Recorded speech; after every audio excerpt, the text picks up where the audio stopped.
Jump Force is a game that has a considerably extensive roster of characters, including many additions since the game was initially released, such as Madara, Satokaiba, Bakugo, and others. But in this type of games, there will be always a balance between characters. Some will perform better than others, and some are considered the worst. That's why we come to this video. Without further preamble, these are the 10 worst Jump Force characters.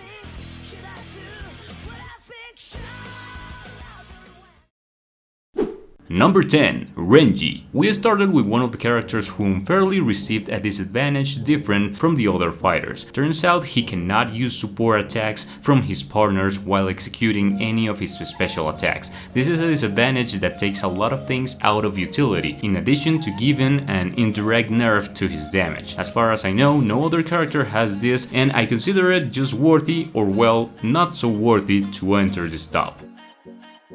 Number 9. Deku. Jump Force is not characterized for being a particularly complex game in its fighting system. It is simply an arena fighter with an advanced graphic engine, but with many failures in this gameplay part. In fact, it has been criticized for being a lot of fan service and having little to offer as an arcade game. But like every video game that can be played as a competition, has its tricks, utilities, ways of understanding the mechanics, and we will talk about that more or fact in another video. But in the final account, those mechanics can be seen from a point of fact, a specific view to determine which character is best to take advantage of them. Deku is not one of those characters. He can be used in a defensive way and will be very effective. Deku has a game style that can be exploited a lot, but it doesn't fit very well for the mechanics that Jump Force has. If you have the opportunity to defend yourself and let your opponent be the one on the offensive all the time, you can punish him with Deku attacks that do not have a bad speed. But besides that, most of his attacks are very punishable.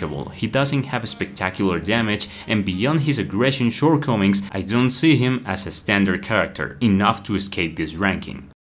Number 8. Kaguya. Sometimes I find it funny that characters who are extremely strong in the respective mangas are poor things on the games. That is the case of Kaguya, a character who spends an absurd amount of energy meter and does not deal considerable damage. This would be very different if the damage were greater than this misery. She would be considered a tank character, who attacks a few times, but every time she does it, it is devastating. Here, it is the opposite. The lack of energy meter harms you and leaves you with a character with low damage, slow, with no skills to attack from afar. You are basically doomed with Kaguya. Number 7. Frieza. This character was thought as one who can keep a very good distance, fight from a medium range. The problem is that the task that is assigned is not completed well. It is extremely easy to block or dodge the great most of his abilities, so you are unintendedly forced to attack at short range, but your damage with this method is very low. Low speed attacks, bad to play from a distance, bad to play close. He is just a very limited character. Number 6. All Might.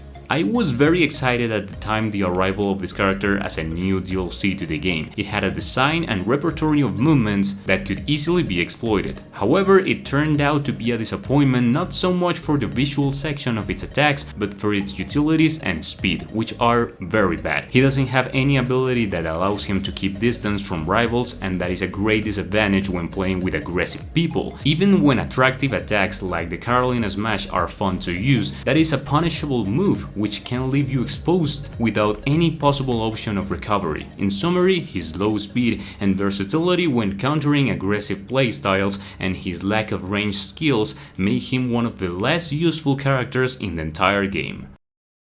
Number 5. Piccolo. Even though Piccolo is a character that got several improvements with different patches in the last years, it is still very mediocre in terms of its moveset. It has slow movements, an amount of damage that not at all considerable, the special beam cannon has a lot of exit frames, pretty easy to block. In general, recommended to use it as an assist, for nothing else. The Infernal Grenade is one of the most useless moves you can find right now. Believe me, you are not going to fit this special attack to any rival, it is a waste of time. In fact, I consider it one of the slower moves along with Blackbeard's Black Chest. And speaking of that, number 4, Blackbird. One of the most iconic villains in One Piece who actually has a decent moveset in this game. The problem with him is that the character and the effects that generate their special attacks cover so much percentage of the entire screen that you don't even know what is going on. Without this disadvantage, he could be considered a pretty good character because he has attacks that cover a lot of range, are not especially slow, and has very decent damage. It is complicated to get used to it, but with the disadvantage it has on a kinesthetic level, I simply don't feel it is worth learning to deal with it.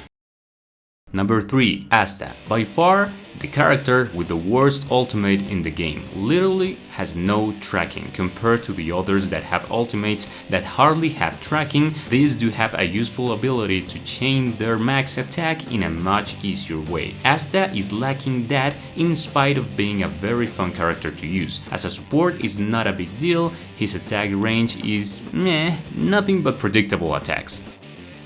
Number 2. Karapika. With Karapika the question is simple, it is a character that doesn't really have movements, basic attacks or special attacks either from short or medium distance that have something remarkable. You can vanish out of almost every one of his moves. Not a character with good attributes to keep distance against an aggressive player, and sincerely someone who does not provide anything special. That is the problem. It's not that everything he has is especially bad, but if none of his skills offers something above the standard, what do you expect from a character like this?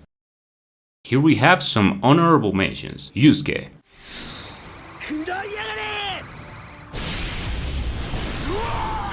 Sabo,